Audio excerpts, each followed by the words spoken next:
Mga minamahal ko mga kapatid kay Kristo Jesus, sana po kayo ay nasa mabuting kalagayan.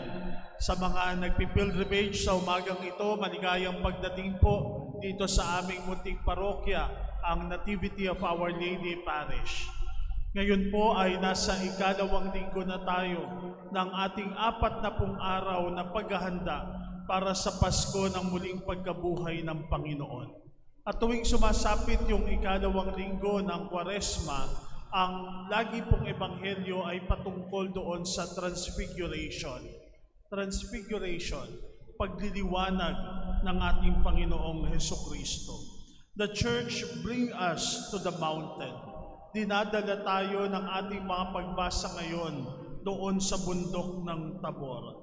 From the ashes of last week, from the desert of temptation last Sunday, ngayon naman we are invited to climb the mountain, to see the light even in the darkness of life. Alam niyo mga kapatid, ang Kwaresma ay hindi lamang patungkol sa mga sakripisyo, bagkus ito ay patungkol sa liwanag, sa vision. It is about learning how to see light when everything around us seems dark. Sa kapaligiran natin, napakaraming kadiliman. Kadiliman na kung saan ay umaalipin sa bawat isa sa atin. Bakit may kadiliman? Why darkness? Because many of us live in uncertainty. Bakit may kadiliman? Kasi many of us live in hopelessness. Bakit may kadiliman? Kasi karamihan sa atin namumuhay ng may takot sa ating puso at kalooban. At kinakailangan natin ng liwanag ni Kristo Jesus.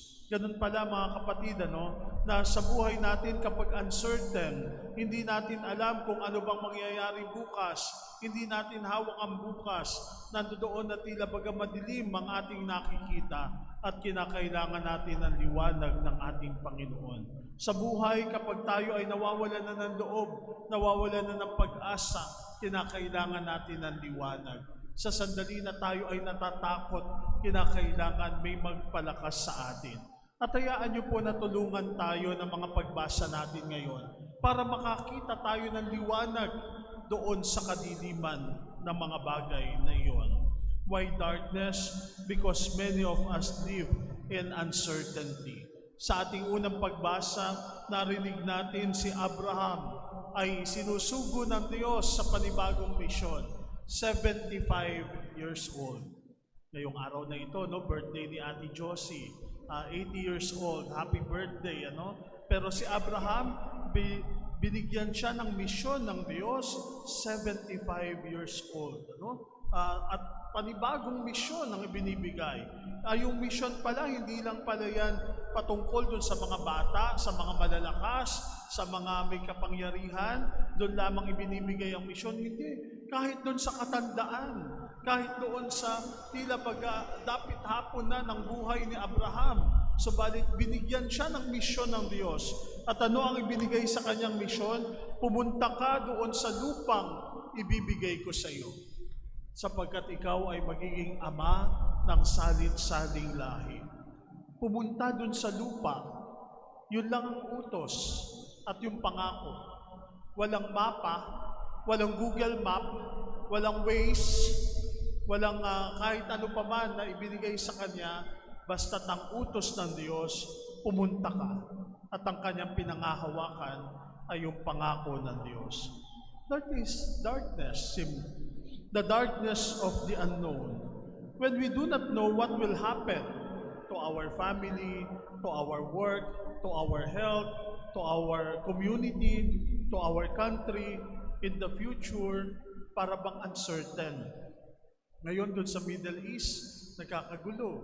At isasama natin sa ating mga panalangin ang mga taong naapektuhan na naman ng panibagong gera, panibagong pambobomba doon sa Iran at sa iba't iba pang mga lugar. Tila baga uncertain ang lahat. Tila baga unstable ang lahat. But when plans change, when structure shift, when the ground feels unstable and uncertain, But notice this, the darkness of uncertainty became the space where faith was born. Doon sa sandali na tila baga hindi natin alam kung ano ang mangyayari sa bukas, subalit ang pinanghawakan ni Abraham, may tiwala ako sa Diyos. At kung may tiwala tayo sa Diyos, yun yung liwanag na magdadala sa atin sa katotohanan. Meron palang liwanag na naghihintay din sa atin. Meron palang liwanag na ibinibigay sa atin. Yun po yung una. Second, in our second reading today speaks of another darkness, hopelessness, nawawalan ng pag-asa, nawawalan ng loob. Sa ating unang pagbasa, sa ating ikalawang pagbasa, narinig natin si San Pablo, sinusulatan si Timoteo. At ano ang sabi sa kanya? Bear your share of hardship for the gospel. Samahan mo ako sa paghihirap na ito. Baka mamaya may magte-text sa atin, magme-message. Pwede mo ba akong tulungan? Pwede mo ba akong samahan sa paghihirap na ito?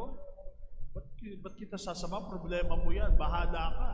So, balit, yung mga taong nawawala na ng pag-asa, yung mga taong nawawala na ng loob, ay kinakailangan nila ng karamay, lalo na dun sa mga mahal nila sa buhay. Sapagkat wala naman silang ibang makakapitan, wala naman silang ibang maaasahan. Bear your share of hardship for the gospel. Hardship, suffering, struggle. There are moments in life when we feel na parang pagod na tayo. Parang gusto na natin sumuko. Pero sa kabila ng lahat ng yon, makita natin ano nga ba ang kahulugan ng buhay. Bakit nga ba tayo naririto? Sapagkat meron tayong misyon na dapat nating gampanan. At sa kabila ng lahat ng yon, sinasabihan tayo ni San Pablo, God has saved us and called us not because of our works, but because His own design and in His own grace. Before we lost hope, God already had a plan for us. May plano ang Diyos para sa bawat isa sa atin. Before we felt abandoned, grace was already at work. Hope is not optimism. Hope is remembering that God na merong plano ang Diyos para sa bawat isa sa atin. Yun po yung pangalawa. Sa gitna ng hopelessness, ang liwanag na dulot sa atin, patuloy pa rin kumapit sa pag-asa. Then in the gospel, we see another seemingly darkness, the darkness of fear. Bago po yung event ng transfiguration, si Jesus, ipinapaliwanag niya sa kanyang mga alagad na si Jesus ay maghihirap, na si Jesus ay dadakpin, na si Jesus ay mamamatay, subalit muling mabubuhay sa ikatlong araw. At dahil doon, yung kanyang mga alagad natakot, napuno ng takot. Teka, Panginoon, iniwan namin ang lahat, iniwan namin ang aming pamilya, iniwan namin ang aming hanap buhay para lamang sa iyo. Tapos ngayon, sasabihin mo na mamamatay ka lang? Napuno sila ng takot sa kanilang puso at kalooban. Then Jesus brings them to the mountain. Peter, James, and John. Inakay sila doon sa bundok. At doon sa bundok, binibigyan sila ng kalakasan sapagkat ipinakita ni Jesus yung kanyang pagdiliwanag. Na tila baga sinasabi sa kanila, hindi natatapos ang lahat sa hirap, hindi natatapos ang lahat sa kamatayan, merong muling pagkabuhay. They see His glory, His face shining like the sun, His clothes white as light. But when the cloud overshadowed them, and they heard the voice of the Father, they fell down, and they were very much afraid. Fear, takot, fear of the unknown, fear of change, fear of what God is asking for us, fear of losing control. Sometimes we prefer the darkness we know than the light that challenges us. But you know, Jesus touches them and says, "Rise and do not be afraid." Tuwing ikalawang linggo po ng Kwaresma, lagi po itong patungkol sa Transfiguration. At binabanggit yung Ebanghelyo ni San Mateo, ni San Marcos at ni San Lucas. Subalit ngayon yung Ebanghelyo ayon kay San Mateo. At isa sa distinct feature ng kwento ng Transfiguration sa Ebanghelyo ayon kay San Mateo, hinawakan sila, hinipo sila, tila baga hawak-hawak sa kanyang mga kamay ang kanyang mga alagad. Di ba ganun din naman tayo kapag tayo ay natatakot? Nung tayo ay bata, kapag tatawid tayo ng kalsada, natatakot tayo.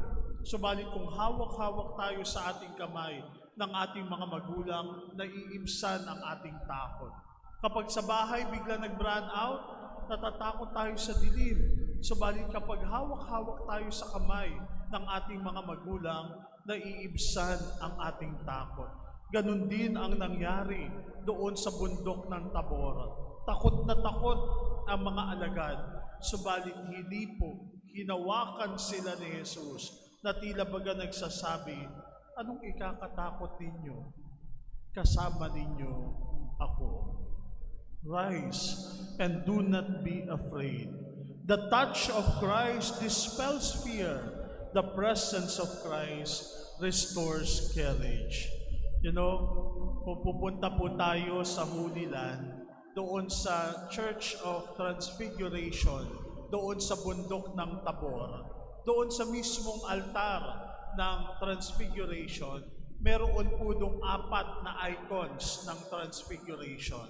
Yung unang icon ay yung incarnation, yung pagbabago ni Jesus. Diyos na totoo, makapangyarihan sa lahat, nagkatawang tao, nakipamayan sa atin. Transfiguration. Yung second icon ay yung pagbabagong anyo ni Jesus na narinig natin sa ating ebanghelyo ngayon. Yung pangatlong icon ng Transfiguration ay yung resurrection, yung muling pagkabuhay ni Jesus. At yung ika-4 na icon ay Eucharistia, simpleng tinapay at alak, subalit naging katawan at dugo ng ating Panginoong Hesukristo. Transfiguration. At yung mga bagay na yon ay nandoon sa bundok. Sapagkat dun sa bundok, mga kapatid, nakikipagtagpo ang Diyos sa bawat isa sa atin. Doon sa bundok, pinalalakas tayo.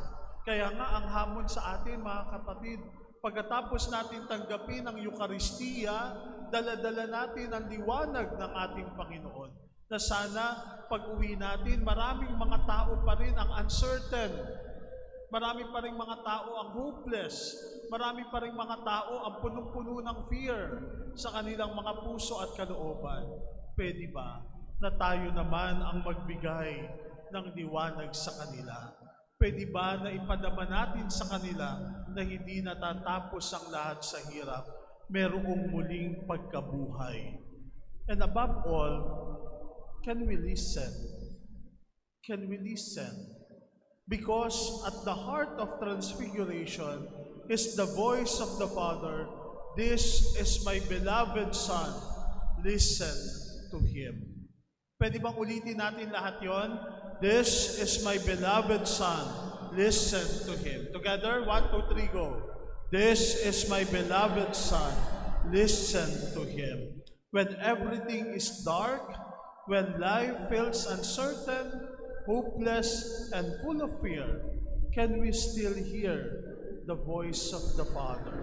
Can we still listen to Jesus? My dear friends, the light is already shining. The Father is still speaking, and the Son is with us in the Eucharist. The only question left for us is this: "This is my beloved Son." Handa ba tayo makinig kay Jesus? Amen.